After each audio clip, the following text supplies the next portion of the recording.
So Heroes of the Storm is a game that has evolved over many, many years, and it's actually a story of BlizzCon and our evolution from one BlizzCon to the next. Seriously.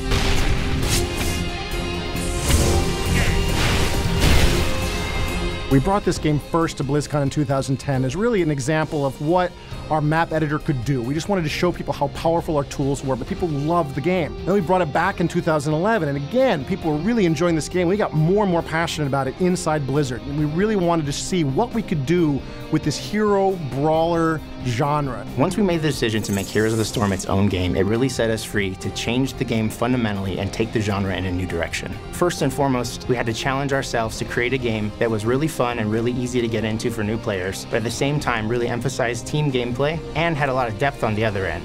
One of the first things that we knew we wanted to change with the game was match length. With an average match length of just 15 to 20 minutes, we've concentrated the gameplay down to its most fun elements and allows you to get into a match, have fun, get out, and do it all over again. Victory. What we've done is we've come up with a world called the Nexus. And a Nexus is a clash of all realities, as well as Blizzard universes. We get to combine every single one of our Blizzard franchises together. We get heroes like Thrall and anti-heroes like Arthas. We have Kerrigan and Raynor. We got Diablo, Tyrael, all of them together in one game, fighting each other to see who's the best of the best. You're in my way.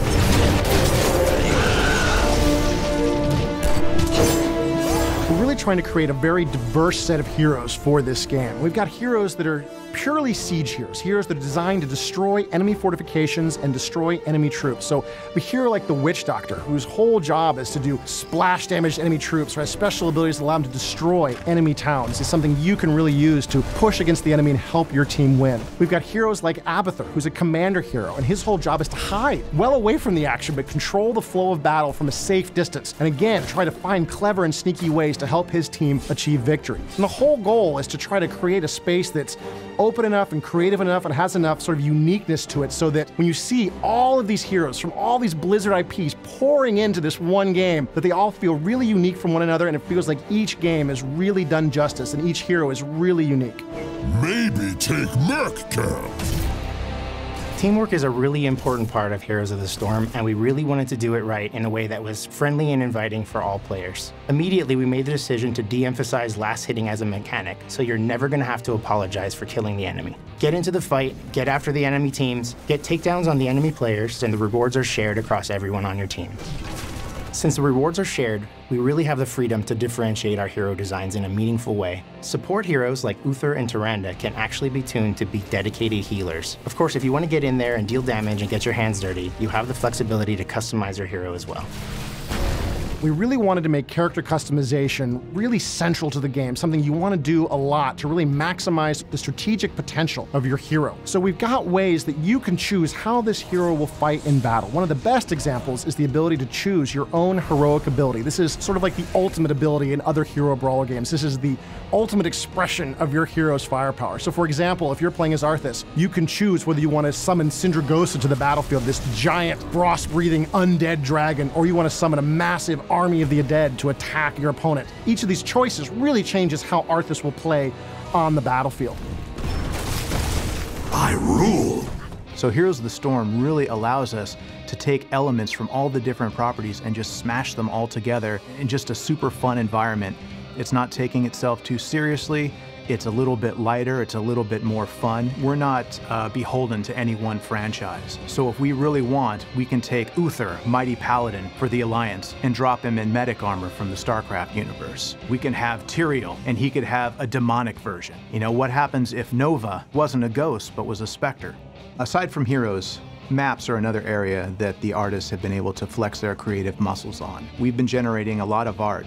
Anything from eerie haunted farm towns to surly portside bars to lush and beautiful gardens. Maps are extremely important to this game. We played this game for many years with a single map, and we discovered by adding more and more maps, we added more and more strategy to the game. We have maps where you're trying to gather cursed treasure to give to an evil pirate lord, and once you do, he will sort of join your side for a time and have his ghostly pirate ship destroy enemy fortifications. And so you have these players fighting for coins on the map and trying to gather the treasure and trying to steal the treasure from one another, and it creates a lot of strategy for all the players in the game.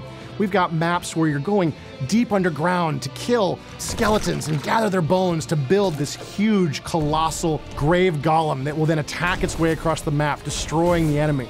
Everything we're doing with these maps is all about giving players more strategy, more options, and keeping it fresh, giving us a chance to constantly introduce not just these maps, but more maps in the future that will create more and more strategy for many years to come. The Raven Lord demands tribute. Heroes of the Storm is Blizzard's version of the hero brawler genre, and it's going to have everything that you can expect from a Blizzard game. Fantastic gameplay, art, humor, fun, and to top it all off, you get to play in all of the Blizzard universes at one time. So as an artist, that's one of the most fun things in the world, and I hope that everybody out there has as much fun playing the game as we had working on it.